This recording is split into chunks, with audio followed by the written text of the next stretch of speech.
আমার স্নেহের সকল ছাত্রছাত্রীকে রাজু স্যার ম্যাথ সলিউশনে স্বাগতম। আজ আমি তোমাদের নিজে করি 1.2 অঙ্কগুলো শেখাবো। আমি তোমাদের খুব সহজ পদ্ধতিতে এবং সঠিক নিয়মে অঙ্কগুলো শেখাবো। তোমরা পুরো ভিডিওটা ভালোভাবে দেখবে, নয়তো বুঝতে পারবে না এবং বেশি দিন মনে রাখতে পারবে না। চলো শুরু করি।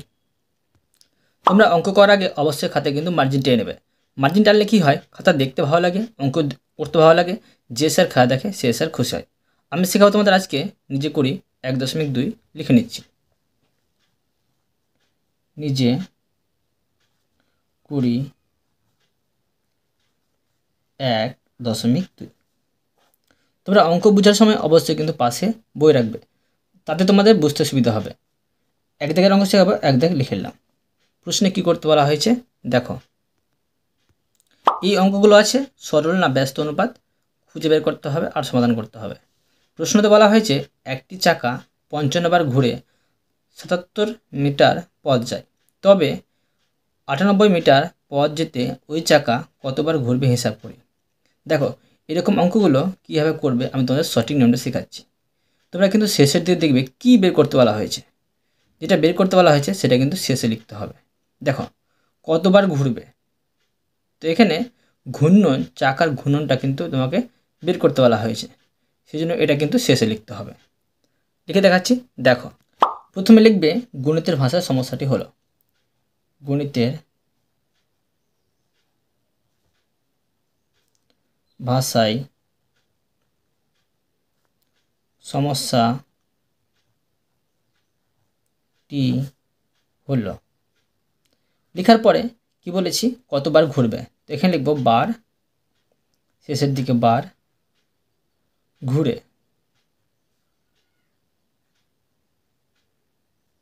আর এদিকে লিখব দূরত্ব মিটার, দূরত্ব বন্ধনীতে লিখব মিটার। প্রশ্ন বলা হয়েছে দেখো 77 মিটার পথ যায় কিন্তু 55 বার ঘুরে, তো 98 মিটার দূরত্ব এতে চাকাটা কতবার ঘুরবে। এবার দেখো তোমরা কিন্তু কীভাবে বের করবে, এটা সরল সমানুপাত না ব্যস্ত সমানুপাত। দেখো, যদি এদিক থেকে এদিকটা দেখো, এটা বাড়ছে কিন্তু এটা বাড়লো, তো এটাও যদি বাড়ে তো এটা হবে তোমার সরল। আর এটা যদি বাড়ে, এটা যদি কমে, এটা হবে ব্যস্ত। আর এটা যদি বাড়ে, এটা যদি কমে, তবুও কিন্তু ব্যস্ত। মানে একটা বাড়লে একটা কমলে কিন্তু ব্যস্ত হবে, আর দুটো সমান থাকলে সমানুপাত হবে। তো দেখো, দূরত্বের সাথে এখানে কিন্তু ঘূর্ণন মানে বার ঘুরবে, এটা হচ্ছে তোমার দেখো দূরত্ব পথ বেশি যাচ্ছে, তো চাকাটা বেশি ঘুরবে। তো লিখতে হবে এটা যে দূরত্বের সাথে ঘূর্ণনের সরল সম্পর্ক। তো লিখে নেব দূরত্ব ও বারের ঘূর্ণন বারের, লিখতে পারি ঘূর্ণন বারের সরল সম্পর্ক। এইটুকু লিখলেই চলবে। এবার কি করব, সমাধান করব। এটাকে ঐকিক নিয়মে সমাধান করব। প্রথমে লিখব দেখো 77 মিটার পথ যায়, চাকাটি 55 বার ঘুরে, এইভাবে করব। তো লিখে নেব 77 মিটার পথ যেতে চাকা ঘুরে কত, 55 বার। এবার দেখো এক দিয়ে ঘুরবে। প্রথমে 1 মিটার পথ যেতে চাকা অবশ্যই তোমার কম ঘুরবে, যদি কম হয় তো ভাগ, আর যদি বেশি হয় তো গুণ, মনে রাখবে। তো ভাগ, তো যেটা থাকবে এখানে সেটা কিন্তু উপরেই লিখবে, আর এটা কিন্তু নিচে লিখবে ভাগ হতে গেলে। আর গুণ হতে গেলে কী করতে হতো, এটা এখানে লিখতে হতো গুণ চিহ্ন দিয়ে, এটা এখানে বসিয়ে দিতে হতো। এখানে বার দিয়ে দিলাম। এবার কী আছে 98 মিটার, তো 98 মিটার পথ যেতে চাকা ঘুরে, তো এবার দেখো অবশ্যই একের তুলনায় এটা কিন্তু বেশিবার জায়গা ঘুরবে। তো এখানে এটা গুণ হবে, তো যা আছে এটা কিন্তু লিখে নেব, এখানে যা আছে সম্পূর্ণ লিখে নেব। তো এটা গুণ হবে, গুণ চিহ্ন দিয়ে এটা কিন্তু উপরে বসাবো, বসিয়ে দিলাম। এবারে কিন্তু কাটাকাটি করব। কাটাকাটি করব, দেখো এটা আছে 7 11 77 হচ্ছে, এটা হচ্ছে 5 11 55 হচ্ছে, আর এটা দেখো 7 14 98 হচ্ছে। তো কি হলো, 14 হলো, আর এখানে 5 থাকছে, তো 14 5 গুণ করে হচ্ছে 70, 70 বার হয়ে গেল। এর প্রশ্নে বলা হয়েছে যে মতো সেই মতো কিন্তু লিখে নেব। অতএব 98 মিটার পথ যেতে ওই চাকা 70 বার ঘুরবে। দেখো এই অঙ্কটা কত সুন্দরভাবে শিখে দিলাম। এরপরে দেখো 2 নম্বরের অঙ্ক, 2 দাগ দিয়ে দিলাম। প্রশ্নে কী করতে বলা হয়েছে দেখো। দেখো দীপ্তার্থ প্রত্যেক সপ্তাহে একদিন সাঁতার শিখতে যায়। সপ্তাহ মানে 7 দিনে হয়, আর 7 দিনে কিন্তু একদিন কিন্তু সে সাঁতার শিখতে যায়। তো এতদিনে সে মোট কতদিন সাঁতার শিখতে যায় হিসাব করতে হয়। না 7 দিনে একদিন যায়, তো এতদিনে কতদিন যাবে। আবার দেখো শেষের দিকে দেখতে হবে কী বের করতে বলা হয়েছে, দিন বের করতে বলা হয়েছে। তো দিনটা কিন্তু শেষে লিখব, করে দেখাচ্ছি দেখো। আবার লিখে নেব গণিতের ভাষায় সমস্যাটি হলো, গণিতের ভাষায় সমস্যাটি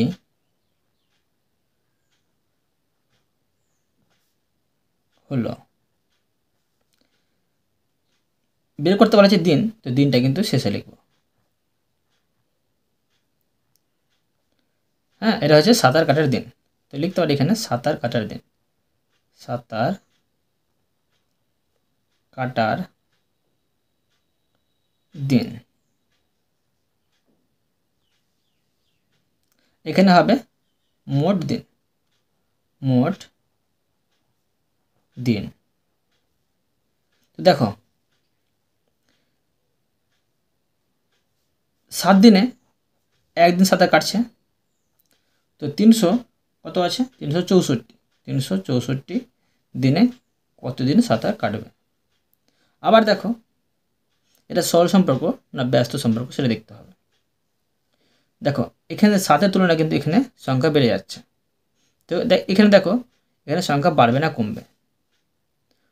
দেখো 7 দিনে কিন্তু তোমার একদিন সাঁতার কেটেছে, তো এতদিনে কিন্তু অবশ্যই তোমার বেশি সাঁতার কাটবে।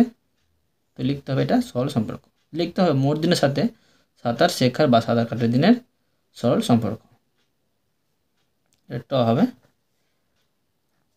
তো লিখে নেব মোট দিন ও সাঁতার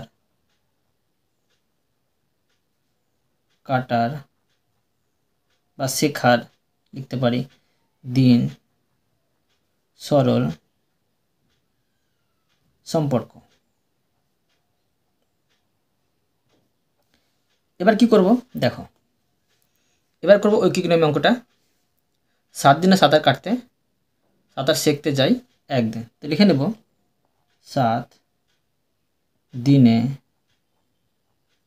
সাঁতার কাটতে যাই একদিন। এবার দেখো একদিনে যদি যাই তো অবশ্যই আরও কম দিন যাবে, তো একদিনে সাঁতার কাটতে যাই, তো ভাগ হবে, তো এটা এখানে বসে যাবে উপরে, আর 7 কিন্তু নিচে বসে যাবে। এবার দেখো 364 দিনে সাঁতার কাটতে যাই, এই একের তুলনায় অবশ্যই বেশি হবে, তো এটা গুণ হবে, এটা লিখে নেব গুণ চিহ্ন দিয়ে 364 লিখে নেব। কাটাকাটি করব, কাটাকাটি করে নিচ্ছি। দেখো 5 7 35, 1 আর 4 থাকে, 7 2 14, কত হলো 52 দিন। তো তো প্রশ্নতে যেমন বলা হয়েছে সেই মতো লিখে নেব। অতএব 364 দিনে সে মোট 52 দিন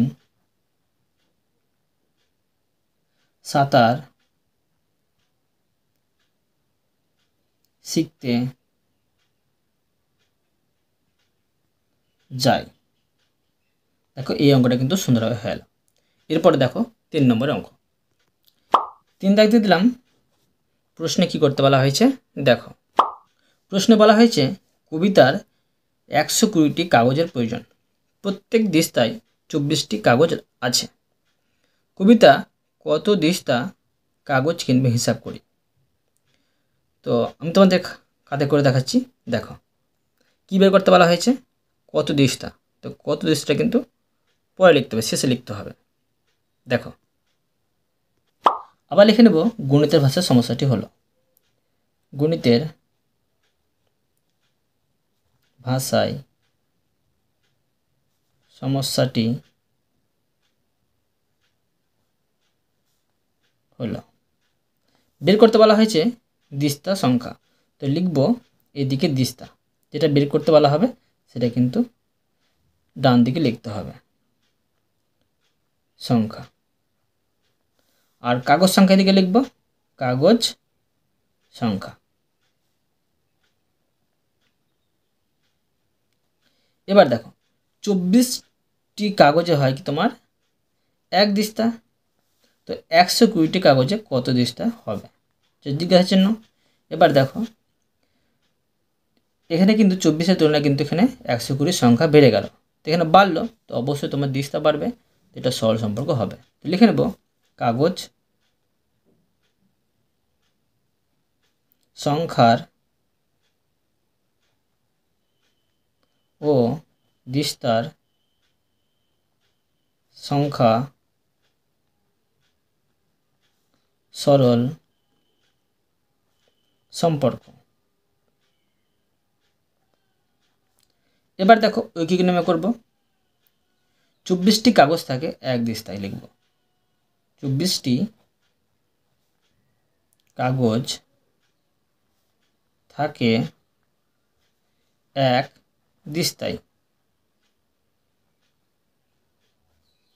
একটি কাগজ থাকে, অবশ্য কম হবে, তো উপরে 1 নিচে হবে 24 দিস্তা। এবার 120টি কাগজ থাকে, তো এটা বেশি হবে, তো 1 আর এখানে নিচে 24 গুণ চিহ্ন দিয়ে এখানে হচ্ছে 120। কাটাকাটি করব। দেখো 5 24 হয় 120 সমান কত হচ্ছে 5 হচ্ছে 5 দিস্তা। অতএব লিখে নেব অতএব কবিতা 5 দিস্তা কাগজ কিনবে। দেখো এই অঙ্কটা কিন্তু সুন্দরভাবে হয়ে গেল। এরপরে দেখো 4 নম্বরের অঙ্ক। 4 দাগ দিয়ে দিলাম। প্রশ্নে কি করতে বলা হয়েছে দেখো। বলা হয়েছে 1 ডজন ডিমের দাম 48 টাকা হলে 32টি ডিমের দাম কত হবে হিসাব করে। এই অঙ্কটা সহজ। 1 ডজন মানে হয় 12টি। বের করতে বলা হয়েছে তোমার দাম, দামটা কিন্তু শেষে লিখব। করে দেখাচ্ছি দেখো। আবার লিখে নেব গণিতের ভাষার সমস্যাটি হলো। গণিতের ভাষায় সমস্যাটি হলো। বের করতে বলা হয়েছে দাম, তো দাম ডান দিকে লিখব, এখানে টাকা লিখে নেব। আর এদিকে লিখব ডিম সংখ্যা। ডিম সংখ্যা দেওয়া ছিল ডিম সংখ্যা। দেখো 12টি ডিম দাম হচ্ছে 48 টাকা, তো 32টি ডিমের দাম কত। দেখো ডিম সংখ্যা বাড়লো, তো দাম সংখ্যা তোমার কিন্তু বাড়বে, তো এটা সরল সম্পর্কই হবে। তো লিখে নেব ডিম সংখ্যা ডিম সংখ্যা ও দাম সরল সম্পর্ক। এবার দেখো ঐকিক নিয়মে সমাধান করব। 12টি ডিমের দাম 48 টাকা। 12টি ডিমের দাম 48 টাকা। তো একটি ডিমের দাম অবশ্যই কম হবে, তো এটা 48টা উপরে বসবে আর এটা নিচে বসবে টাকা। এবার দেখো 32টি ডিমের দাম অবশ্যই তোমার বেশি হবে, তো 48 উপরে নিচে 12 গুণ চিহ্ন 32। এবার কাটাটি করতে হবে, কাটাটি করে নিচ্ছি। দেখো 4 12 48। এবার 4কে 32 দিয়ে গুণ করলে হয়ে যাবে। কত হবে? 4 দুগুণে 8 আর 3 4 12, 128 টাকা। অতএব লিখে নেব 32টি ডিমের দাম 128 টাকা। দেখো এই অঙ্কটা কিন্তু সুন্দরভাবে হয়ে গেল। এরপরে দেখো 5 নম্বরের অঙ্ক। 5 নম্বর দিয়ে দিলাম। প্রশ্নে কি করতে বলা হয়েছে দেখো। বলা হয়েছে প্রতিদিন 5 ঘন্টা কাজ করলে 30 দিনে একটি কাজ শেষ করা যায়। প্রতিদিন 6 ঘন্টা কাজ করলে কত দিনে সেই কাজ শেষ করা যাবে হিসাব করি। দেখো এখানে তোমার কিন্তু দিন বের করতে বলা হয়েছে। দিনটা অবশ্যই ডান দিকে লিখব আর সময়টা কিন্তু বাম দিকে লিখব, তবে কিন্তু হয়ে যাবে সমাধান। করে দেখাচ্ছি দেখো। আবার লিখে নেব গণিতের ভাষার সমস্যাটি হলো গণিতের ভাষায় সমস্যাটি হলো দিন সংখ্যা এদিকে লিখব, দিন সংখ্যা, আর প্রতিদিন কাজের সময়, সময়টা এদিকে লিখব সময়। সময় কি ছিল? সময় ছিল তোমার ঘন্টা, তো লিখে নেব ঘন্টা। দেখো 5 ঘন্টা এখানে 30 দিন লিখব। প্রশ্ন বলা হয়েছিল 5 ঘন্টা কাজ করলে 30 দিনে কাজ শেষ করা যায়। এবার দেখো 32 ঘন্টা যদি কাজ করি তো কত দিনে কাজটা শেষ করা যাবে। এবার দেখো এটা সরল না ব্যস্ত সম্পর্ক। 5 ঘন্টা কাজ করে কিন্তু 30 দিনে কাজটি শেষ করা গেল। এখানে তোমার সময় কিন্তু বেড়ে গেল। 32 ঘন্টা কাজ করলে কিন্তু তোমার তাড়াতাড়ি কিন্তু কাজটা শেষ করা যাবে। বুঝতে পারলে? এটা কিন্তু বাড়ছে কিন্তু এটা তোমার কমছে। আবার দেখো 5 ঘন্টা কাজ করলে 30 দিনে কাজ শেষ করা যায়। 32 ঘন্টা কাজ করলে তোমরা কিন্তু 30 দিনের তুলনায় তাড়াতাড়ি কাজটা কিন্তু শেষ করা যাবে। এই জন্য এটা তোমার হবে ব্যস্ত সম্পর্ক। আগে বলেছি একটা বাড়লে একটা কমলে ব্যস্ত সম্পর্ক হয়। তো লিখে নেব সময় ও দিন সংখ্যা ব্যস্ত সম্পর্ক।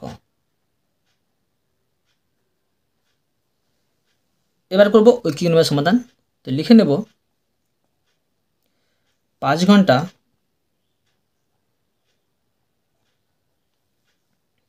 কাজ করলে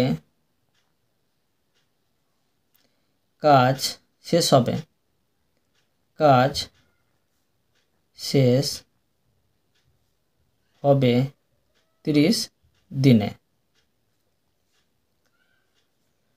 তো 1 ঘন্টা কাজ করলে কাজ শেষ হবে।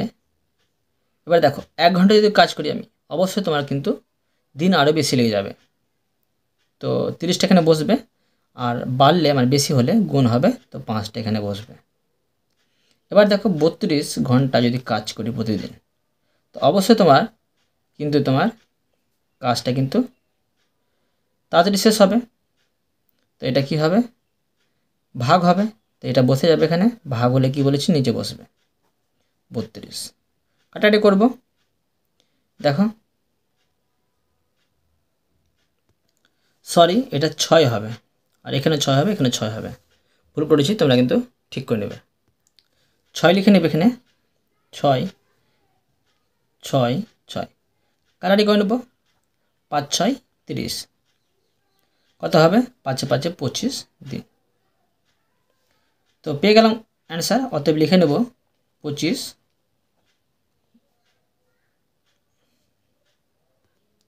দিনে কাজ শেষ করা যাবে। এই অঙ্কটা কিন্তু সুন্দর হয়ে গেল। আজ তোমাদের আমি এই পর্যন্ত অঙ্ক শেখালাম। আশা করি তোমরা প্রতিটি অঙ্ক ভালোভাবে বুঝতে পেরেছো। তবুও কোথাও যদি বুঝতে না পেরে থাকো আমাকে কমেন্ট বক্সে জানাবে, আমি তোমার জন্য ভিডিও নিয়ে আসবো বা অ্যান্সার দেওয়ার চেষ্টা করব। আর অবশ্যই তোমরা এই ভিডিওতে লাইক করে দেবে এবং পরবর্তী ভিডিওর জন্য সাবস্ক্রাইব করে নেবে। ধন্যবাদ।